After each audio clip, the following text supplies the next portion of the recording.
So welcome back.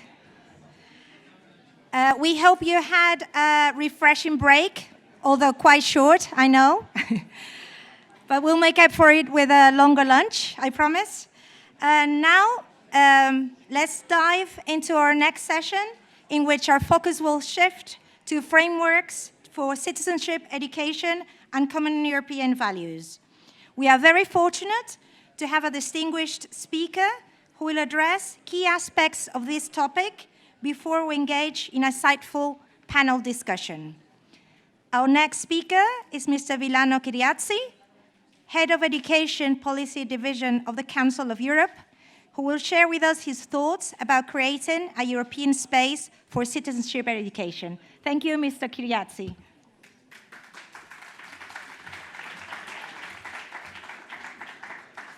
Thank you.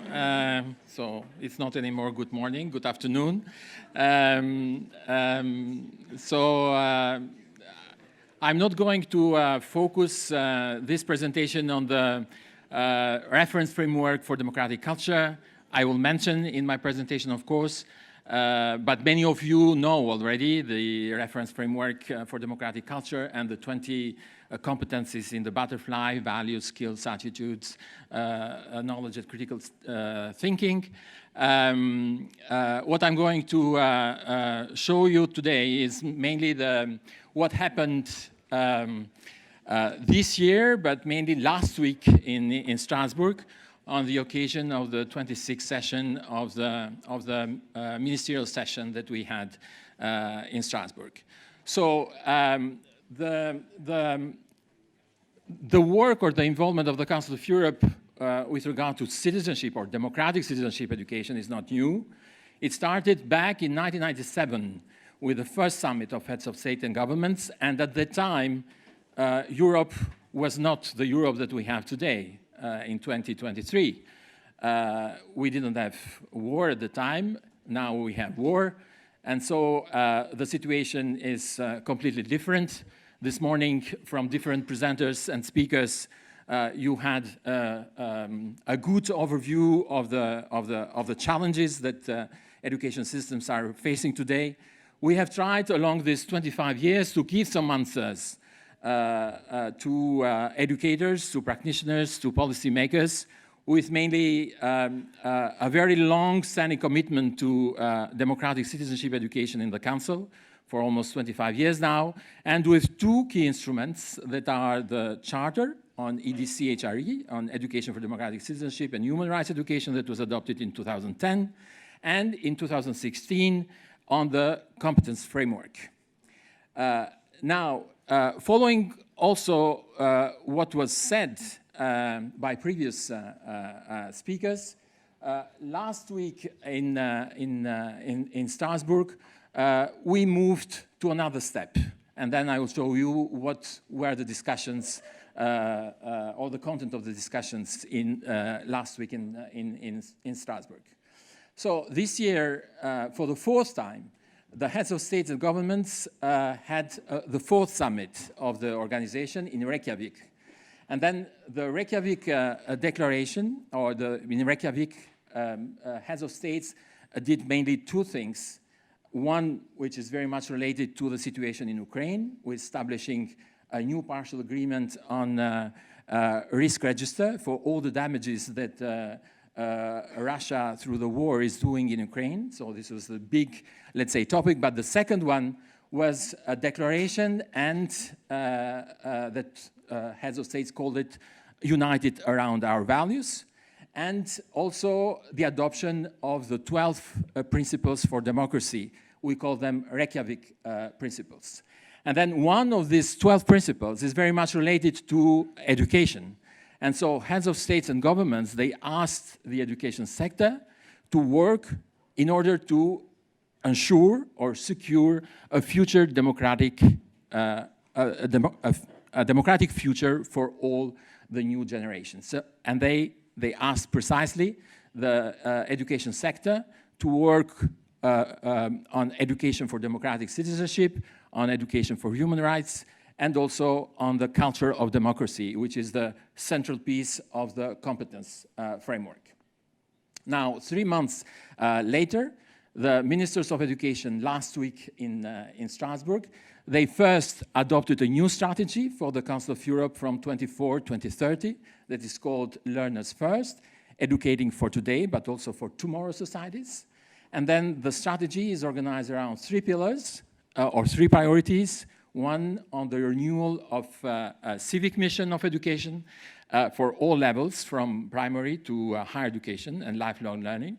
And then a second pillar is very much related to the social responsibility and responsiveness of education system to the diversity and multiculturalism and other needs of students in society. And the third pillar is very much related to the new technologies and the transformation of education, but based on human rights. So we call it advancing education through a human rights-based digital transformation at local, national or international levels. We see the role of the Council of Europe when we speak about 3 priorities, also as part of a global agenda and the follow-up of the SDG 4 agenda. And then the Council of Europe, together with other countries, Portugal, Slovenia, France, and Latvia, is also playing the role of regional organization together with the European Commission when it comes to the follow-up of the SDG. So we try to bring the European agenda in harmony or linked also with global developments that are happening right now at UN level. So the ministers adopted a strategy and 5 resolutions. One resolution is related to the renewal of civic mission with precise action that I will develop further. And then other resolutions that are related to regulating artificial intelligence in education. So very soon we'll start working also on that area about what type of regulations in Europe we need to bring in the education systems. And then a last resolution that is the establishment in 2025 of a European Year for Digital Citizenship Education, which is a project that we started in 2015. So these are mainly the results of the ministerial conference. And then the challenges, you heard about the challenges this morning by several speakers. So it's backsliding of democracy, and then declining of trust of democratic institutions, but also the threatening of fundamental rights, freedom of expression, but also academic freedom in the higher education mainly. And so the basis for, or the starting point for our new action with regard to the renewal of education are several reports. One of them is the SG report on the state of human rights and democracy in Europe. Another one is the third report that we call it Torino report on the implementation of the Charter on Education for Democratic Citizenship and Human Rights. So last year, under the Italian presidency, we had a third, let's say, discussion on the findings of this report. And then another one is, it's not published yet, but we carried out also a report on the implementation of the framework on RFCDC. But we were very much also inspired in our new proposals to ministers by the last report that was mentioned this morning by European Parliament on the state of the citizenship education in Europe and what actions for the future. And so we are trying to give some answers also to the concerns that were expressed in this report. So in the implementation report of the reference framework of competencies for democratic culture, so as you can see from the slides, we have a kind of repetition of almost the same concerns. So one concern is the lack of evidence and the presence of citizenship education in vocational education and training, so, but also in the study programs of higher education. So this has been repeated also in other reports of the implementation of the Charter. Then a second concern is related to the use of the reference framework for learner assessment. So this is also pointed out as a priority for the future. And then a fourth one is related to the new, let's say, concepts or definitions that are challenging citizenship education right now with emerging trends like the ethical implications of AI or the climate change. And Gabriel Attal last week called it eco-citoyenneté or eco-citizenship that should be associated with democratic citizenship. But also we lack, as we just pointed out also this morning, we lack evidence and monitoring at country level, but also at European level. So how to deal with all these challenges? I mean, these are very few, but there are others that are mentioned in the report. We'd like for the next year to keep the competencies for democratic culture at the core of the work that we are doing on democratic citizenship in education. What does it mean, keep those competencies at the core? The justification for that is that the competencies for democratic culture are related, and you heard this morning, to the holistic education of an individual. Compared to other competence frameworks, this is the only one where you have a cluster related to values that are related to human dignity, respect for diversity, human rights, anti-discrimination, etc. So this cluster on values make the Council of Europe framework of competencies for democratic culture a special framework. Otherwise, you'll see in hundreds of networks that frameworks that exist either at international level or national level that all are organized around knowledge, skills, attitudes. The novelty that we brought with the reference framework is precisely regarding the values. And then we think that the competencies cannot and shouldn't be only promoted through civic education, but should be across the subject areas and across the curriculum. So we are going to work further on that. This morning, the well-being and the happiness of children was mentioned. So for the next phase of our program, we are going to pay specific attention to the well-being of children in schools and in classrooms, and reinforce the principles of equity and inclusion, and of course, trying to promote further safe learning environment without violence. So this will be the key elements of our work as core elements of promoting and developing further democratic citizenship education in member states.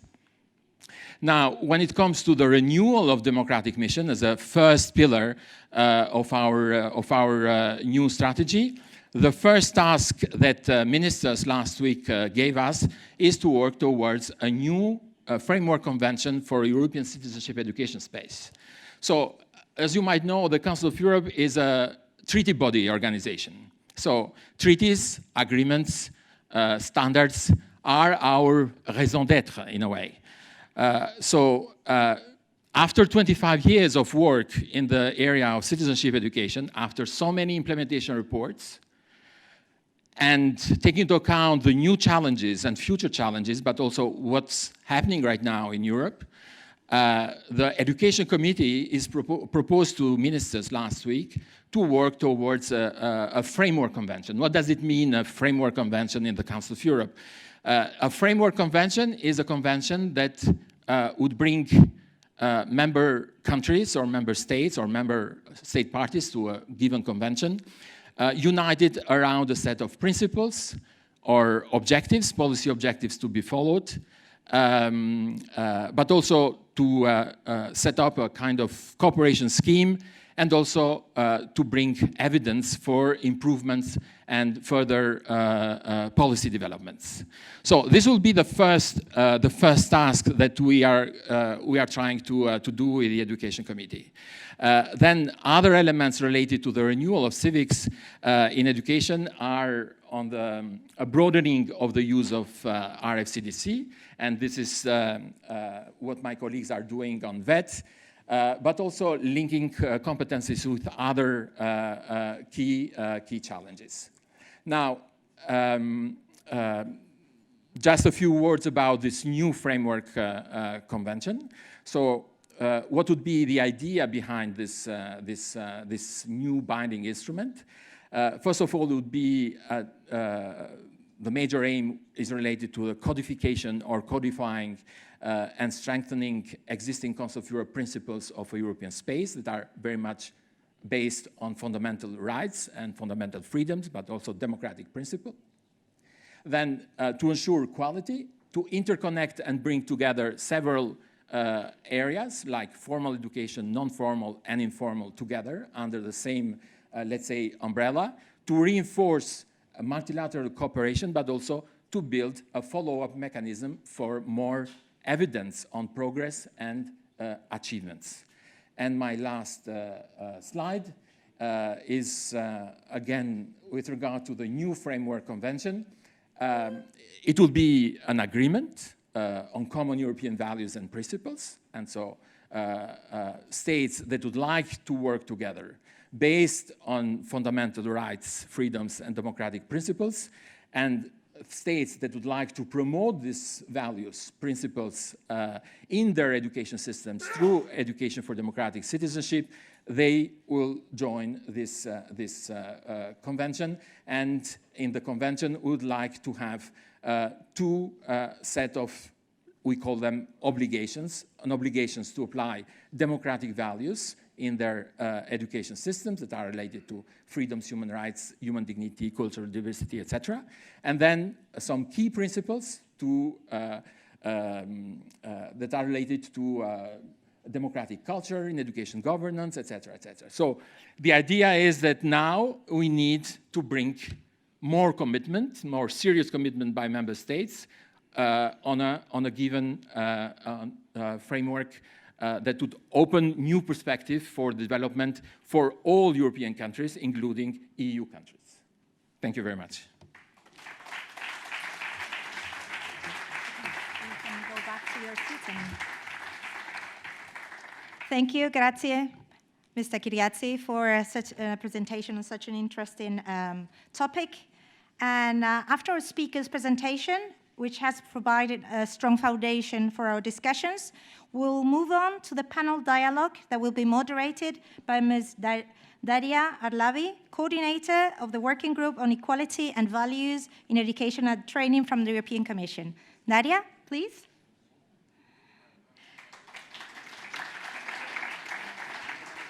And to give you an overview about the panel, this panel brings together experts from 3 member states, Finland, Austria, and Slovenia. They will discuss their interpretation and implementation of your European reference points for citizenship education, such as the Council recommendation on common values and the Council recommendation on key competencies for lifelong learning, and the Council of Europe's reference framework of competencies for democratic culture.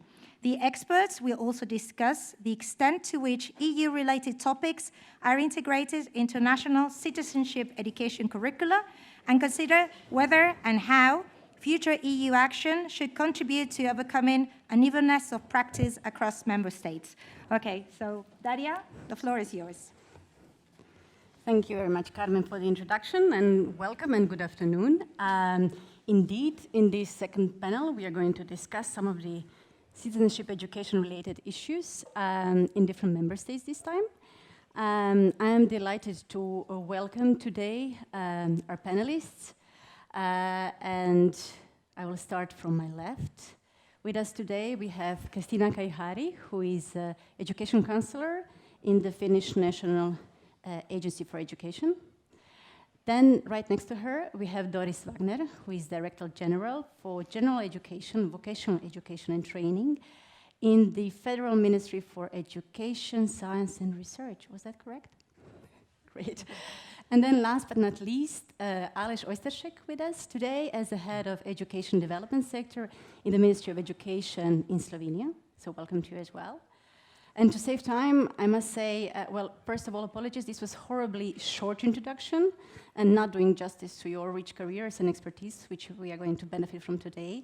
But I'm sure that you all received the speaker's bio in the conference material, so please look them up if you haven't done this already. How we are going to deal with our discussion in the next 30 minutes? Pretty similar how we did in the first panel. So we will have a few rounds of discussion, and then we will have a short Q&A session, which will be an opportunity for you to ask questions both to our panelists, but also to the previous speaker. So without further ado, I suggest we start, and I would like to start, Christina, with you, if you agree. So in Finland, concerning citizenship education, you take this transversal approach. So you can find democracy and human rights being discussed in religious education subjects, in history, in geography, in languages, philosophy, but you also have a specific subject, the civics, in primary and in secondary and upper secondary education.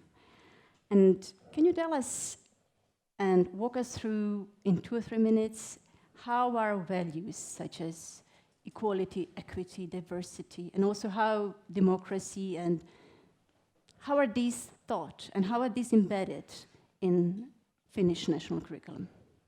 Thank you. Thank you very much.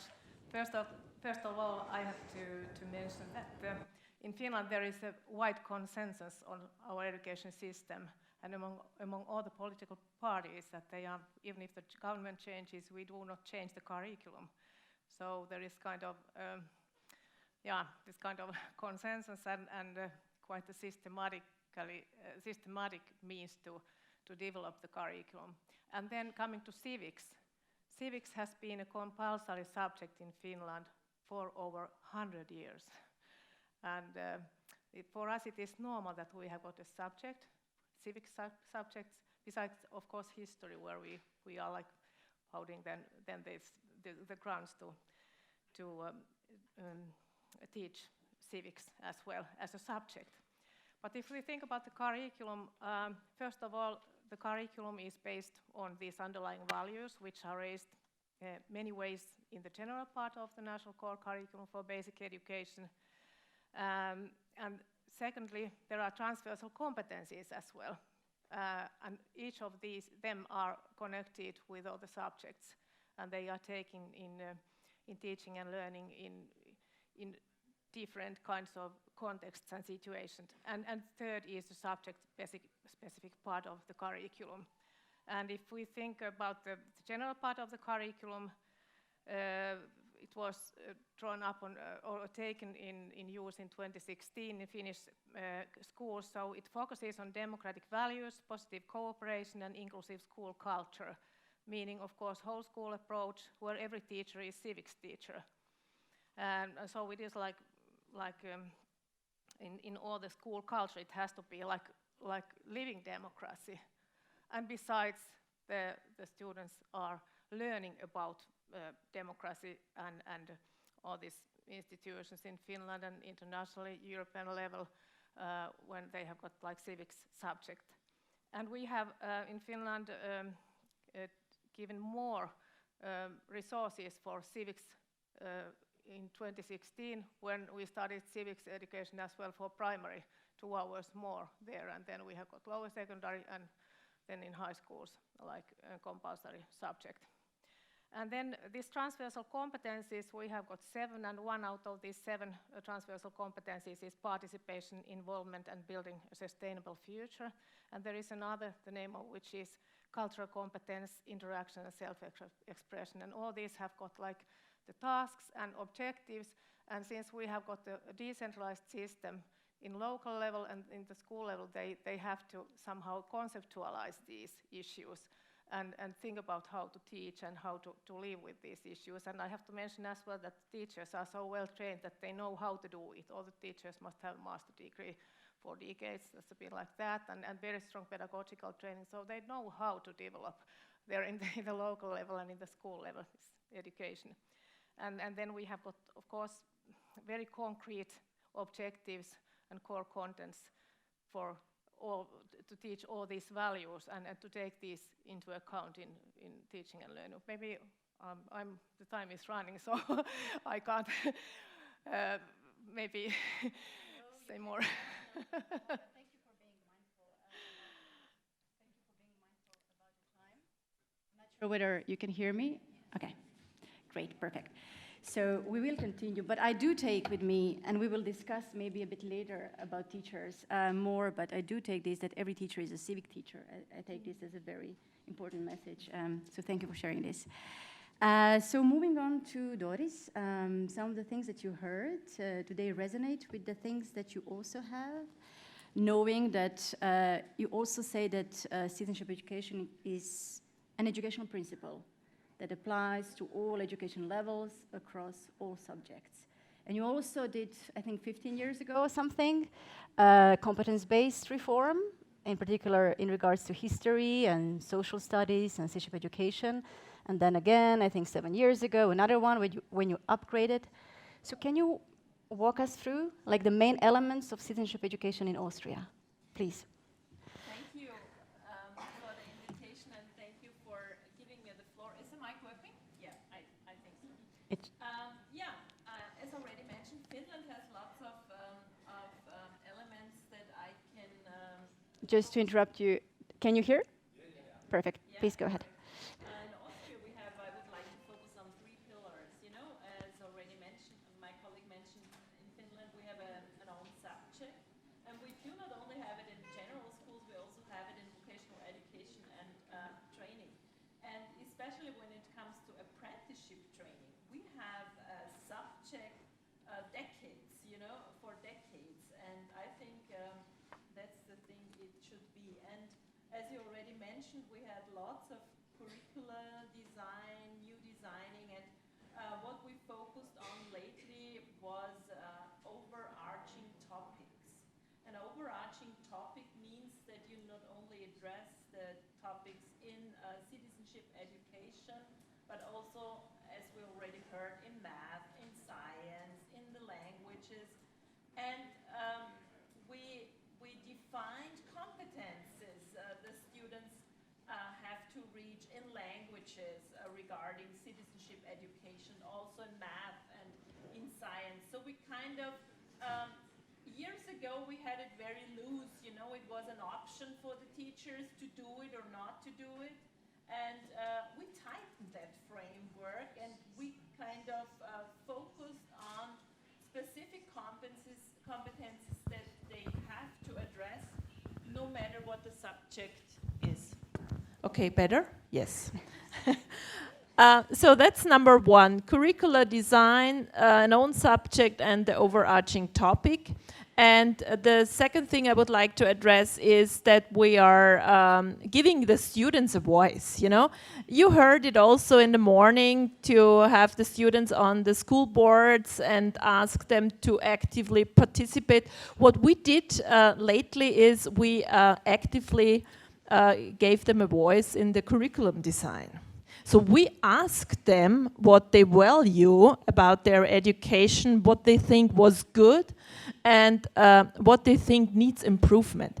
And that was a pretty huge process, because we had lots of students in workshops, in online questionnaires, and right now we are taking those findings from the students and involve them in the new curriculum design. So that was quite a nice challenge for us.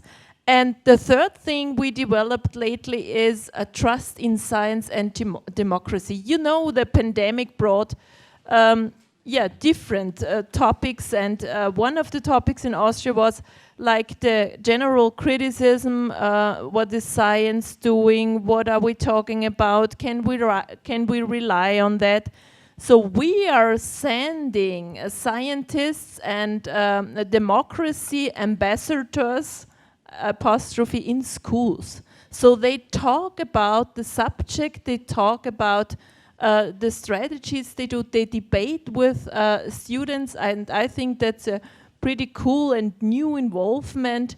And yeah, it is an additional support for the teachers as well, and I think it's a well-rounded thing. Trust in science and democracy. Thank you.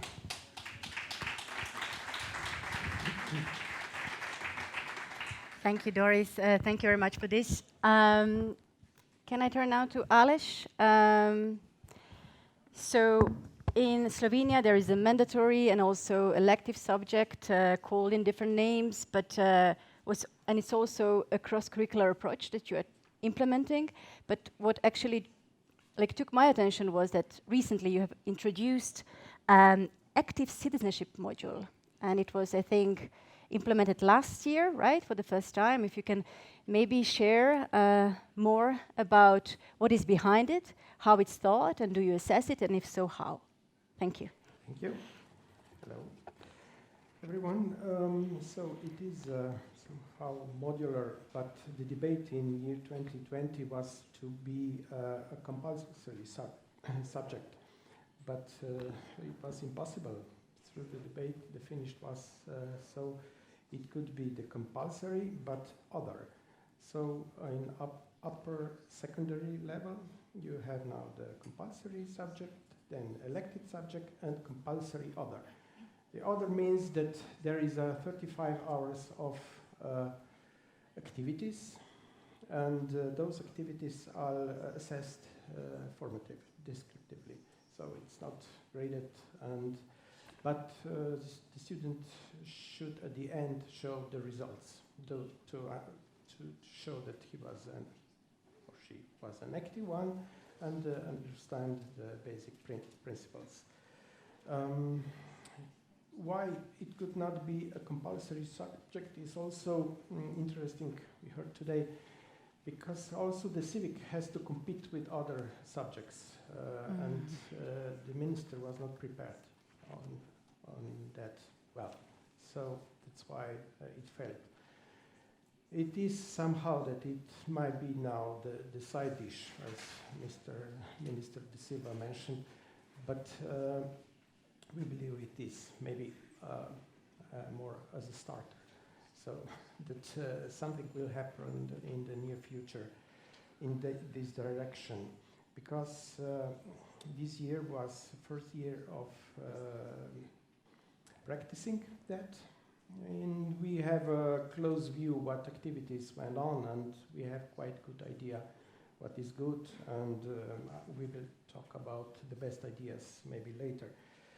Regarding a curriculum, it is very simple or familiar what my colleagues from Finland and Austria mentioned, so I shouldn't repeat, but regarding how the discussion went on. Why are European countries integrating? What are the key treaties and their importance? What will be the future of our integration processes? So, and also want to mention is the didactic recommendations, that they are focused on learning process as student being active, and that the tasks are authentic. So, to conclude, we are now in the curricular reform, and the civic is part of it, and the youth has a place in the national curricula working group. So they sit with all others in the same table. So. Thank you very much. So what I hear is basically that your efforts on the national level are quite in sync, and some similar developments and approaches.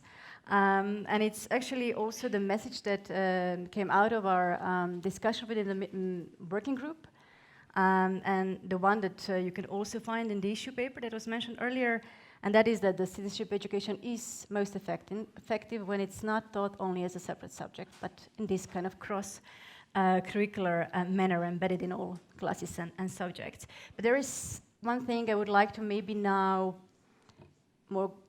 go more in depth with, and you mentioned this active citizenship. So turning back to Christina, so how in Finland are you ensuring this student participation and democratic action inside and outside school?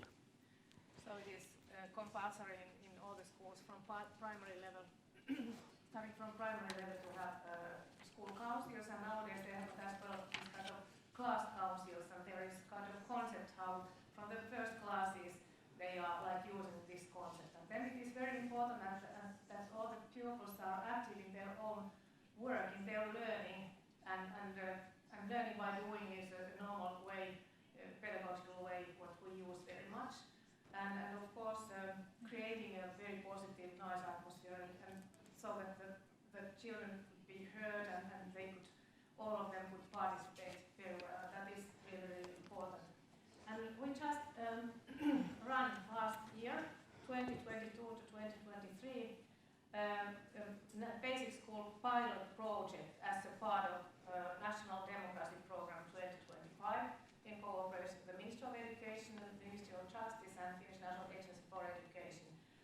task was to still better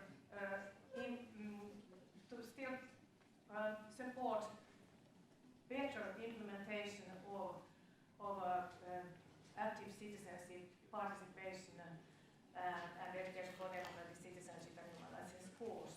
Even if all these things are the objectives, it is very important to be sure that they are really implementing and finding new ways of implementation. So it was all over Finland, about 10 municipalities, and they were creating and developing functional tools and practices to implement EPCI, besides taking into account the Council of Europe reference framework for competences for democratic culture, which is very close. We have got all these elements of this really good reference framework in practice, what we are using in practice in Finland. And so it is as well very good to create well-functioning practices which are supposed to become a normal part of school culture and activities also after the project. And these schools were guided in creating easily extendable tools and practices which are also now benefiting other schools nationwide. And we had within this project like universities, teacher training departments from 5 universities of Finland, many NGOs that are all the time constantly producing materials and tools and nice activities for schools. And then there were some researchers who were all the time monitoring what is happening. And then we had a Nordic cooperation element with other Nordic countries, universities. And of course, we organized many seminars and we were very much like working together with the providers of schooling and with the heads of schools. And of course, it was very important that the students were as well active in these processes. And they created so nice and different kinds of activities in local levels, and we are very happy for that. And then we as well published 3 publications on that and shared. It is so important to share these best practices. And we have got the web page on the Finnish National Agency for Education, and where we are all the time, like we update the materials all the time, and of course critical media education, all these issues are very important and closely connected with education for democratic citizenship and how to deal with fake news and all that. But there was some project on these issues as well. And so I'm sorry that all the material is not in English. It is in Swedish, of course. If some Swedish-speaking people are interested, they are found in our websites. But now we have a new government. We had elections in April, and the new government will continue to extend these kind of activities and this kind of projects. So I think that it's a very good initiative because it really goes to the roots, to the schools, and then these doors and windows open to the society so that they then cooperate together with the local, all the local partners, and of course using, and it is very important all this if we think about these international programs and frameworks, to use them as well. Thank you very much. It's good to hear that there are plans that this will be continued. So we heard several times today indoctrination, challenges and propaganda. And what we discussed also in the working group is that obviously the teaching about citizenship education and EU values and also about the EU should not come across as dogmatic and be top-down, that in the classroom and outside classroom as well, in the activities, students should be able to reflect also critically on the things being discussed. So they obviously need to be empowered to be able to do that. But the teaching shouldn't be too prescriptive, right? And we should leave room for critical reflection. For that, we need some new or, I don't know, advanced pedagogical approaches. They are more action-oriented to allow for all this. So, and it's not an easy task, right? And teacher is in the middle, as we heard and we know. And it can be demanding, right? And daunting to teach about these things which are often controversial. Doris, can you tell us what do you do for your teachers in Austria? How do you support them to implement citizenship education?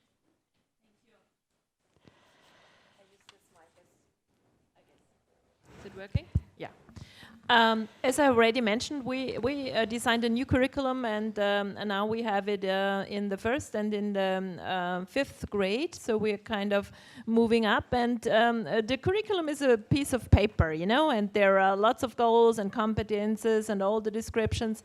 But the key to get the curriculum alive, as you already mentioned, are the teachers. So we have to really support them, and we have to have a variety of strategies to get them involved with the new curricula. First of all, it's the teacher training in the beginning, of course, you know.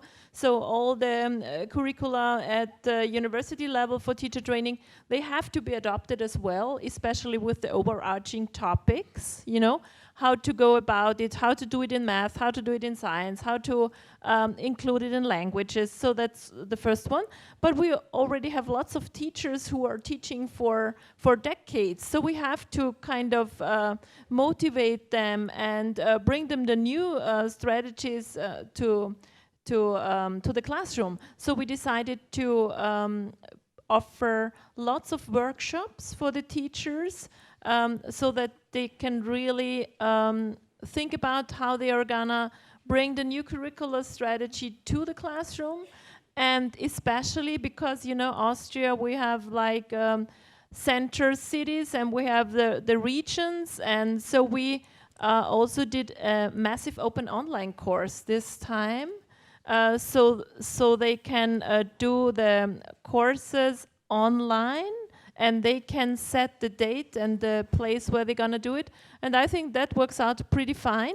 And also we combine it, of course, with seminars where they can interact face to face, because I think it's very important to share the experience. And in addition, we have the Police Center. It's an Austrian service center for citizenship education, and there we provide lots of materials, you know, so they can rely that the materials are up to date, our teachers, and they can get support there. Yeah, I think that's a whole variety, but as I already mentioned, we have to have great teachers to get the things done in the classroom. Thank you.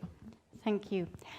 Aleš, would you like to comment this and compare this to what you have in Slovenia in relation to supporting teachers? Thank you. Yes, we could find quite similar activities in Slovenia. Maybe when I was discovering today, last days, was the very strong role of European Parliament and their EPAS network, so European Parliament Ambassador Schools. It was shown that it was very, very popular among schools and teachers for last 8 years as program runs, and maybe took the central role in the activities, because it was quite challenging for both teachers and students because they have authentic tasks in front. Many activities first find out what is something that bother us, and then how to reach the end, whether through interviews with members of European Parliament or something like that. But it shown out also that through that process they built an info point in the schools, and these small info points soon became a infrastructure to put and to add something what you work within those idea of European or democratic common values. So also, yes, the teacher training for teachers and online classrooms. Also, in the framework of the Jean Monnet teacher training project, Be an Active EU Teacher was developed and is now put in practice. Also, publications are freely available, and sharing examples and presentations of pedagogical practices as well. So, but also we have to mention the other techniques like theater, pedagogics, and so that's why I think that we have similar approaches across those three countries. And but EPA's shown as a good and strong player. Thank you for sharing this, and also I think it's a good introduction to our last round, because you mentioned Jean Monnet, you mentioned EPAS, and the last question, and actually it's going to be the same question for all three of you, would be about embedding European dimension. And we heard already today from other member states how they do it. But and we heard a lot of times like European dimension. So what is it? Like, what is European dimension of education? And it's in the treaty, right? But what does it mean? So in the treaty, what it says is that EU action in education should be aimed at developing the European dimension in education. And then in 2018, EU ministers agreed in the recommendation on common values and inclusive education and European dimension of teaching that actually what it means is that teaching should aim to help learners experience European identity in all its diversity and strengthen positive and inclusive sense of belonging, which is actually complementing local, regional and national identities and tradition. And then, of course, in 2018, again, we had a very important recommendation on key competence. Unfortunately, Professor Kay Livingston couldn't be here today, but that was supposed to be her presentation about. But in a nutshell, what this recommendation defined about citizenship education, competence is that it should be about knowledge and understanding of European common values, also about main developments in relation to national and European, but also world history, European integration. It should also be about diversity and cultural identities and how these contribute to European identity. And concerning skills, it should mean constructive participation in community activities and decision making. And obviously, when it comes to attitude, students should be willing to participate. So with this kind of background, and there are other initiatives and frameworks, such as the one in the Council of Europe on the cultural competence framework. So with all this in mind, well, I said two questions. You can choose. You can share good examples if you want. But I would say that the main question I have for you today would be, what do you need else on the EU level to support you in implementing your citizenship education? What kind of EU level action do you feel that would be needed or upgraded? So who wants to go first? The quickest hand. Please go ahead, Christina. Yeah, thank you very much. We have heard very interesting and important things during this morning, and from EU and from the Council of Europe. And I think that we have common goals. If you think about European values and citizenship education and all these issues that have been mentioned. And so I think that it would be very important to somehow have more synergies between all these things, because if I think about this reference framework or competences for democratic culture, there is already an existing basis. And there are the values cluster as well as Villano mentioned, and maybe you don't know, but I've been the lead expert of Finland in this EPAN, Council of Europe Education Policy Advisors Network work from the beginning, and before that in this EDCI3 project. So I think that it's very, very fruitful to combine all these things together and think about how to develop and update all these in the EU level and Council of Europe level, and there is now going on this reconceptualization of the Council of Europe reference framework to include emerging topics, and as well as the European Union level. So I think that this is very crucial, because to be, and then of course there are UNESCO and SDG 2030, many kinds of other things, and sorry, in member countries, anyways, when we are designing curriculum, we have to take into account all these things, and we have to apply them in our systems. So it would help help us as well very, very much if there could be more like some, there have been very, very important common projects and common understanding on these things, and I think that there is just many, many opportunities to create this kind of cooperation, but yeah.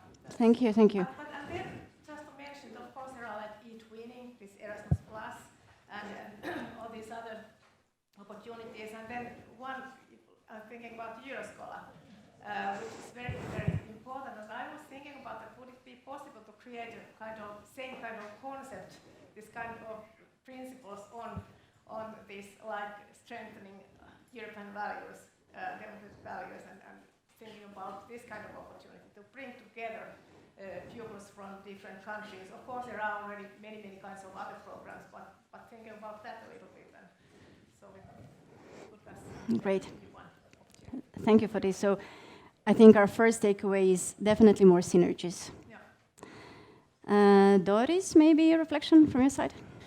Yeah, I think when you see us and hear us, 3 different countries, but we are quite similar. So we are heading into the right direction, I guess. And what I would like to mention is what you can experience, you can take to practice, into practice. And that's for the students, and that's also for the teachers. So I think we did lots of good things when we are exchanging strategies, but also exchanging teachers and students and focusing on Erasmus Plus and all the good things we have.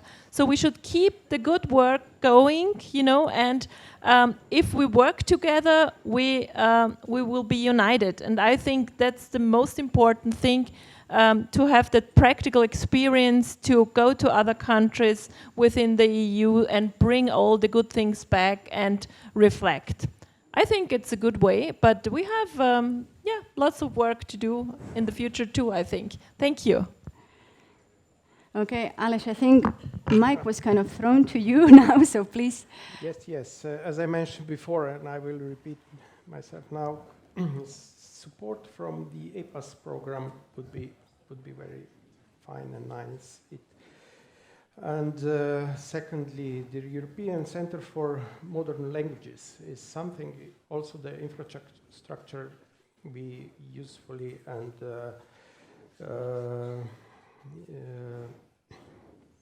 take from, also gave to the project back. Also, the observatory on the teaching of history in Europe could be something to refer on. And then having a strong network of NGOs is also very important for national systems of education, I believe. So everything that European Commission or Council of Europe do on this is very important. And also to mention the idea of OER, so Creative Commons, public repositories. It's very important to share the knowledge, and if it on the OER or Creative Commons license, it's very supportive and helpful to our teachers. Also, programs of mobility, Erasmus Plus and others are to be mentioned. And maybe somehow the promotion or rewards for teachers who are the best on the field of promoting values. Something like that is also could be useful and supportive. And in Slovenia, where we are now within the curricular reform, the special focus will be in the rhetoric. So the subject of rhetoric is something where we came from, ancient Europe. And so let's go back and discuss about on the best way. Thank you very much. That was quite an extensive list. Well, I think awarding teacher is always a good idea, right?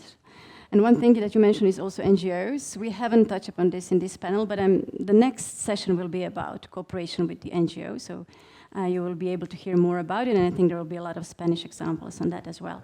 So I think the sugar level might be running low by this point. So what is left for me to do is to thank you very much for participating in the panel.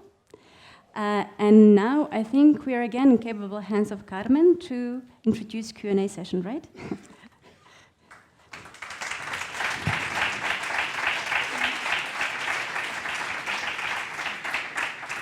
Thank you so much for such an interesting panel on the implementation of European reference points in different member states. I'm sure you have many questions for the panel, but I think it's time for lunch. So it would be a great idea to use our time for lunch to approach our panelists and our key speaker to ask the questions. So we are going to adjourn now for lunch. Please be back by 2 o'clock. Lunch will be provided just where we had coffee. And I would like also to take the opportunity for you to start looking. There will be lists outside the doors for our breakout sessions so that you can start looking which breakout session you have to go to. You already chose it when you did the inscription, but just in case you can't remember, just please have a look. Enjoy lunch and continue with such engaging discussions on citizenship education. Thank you very much. Thank you.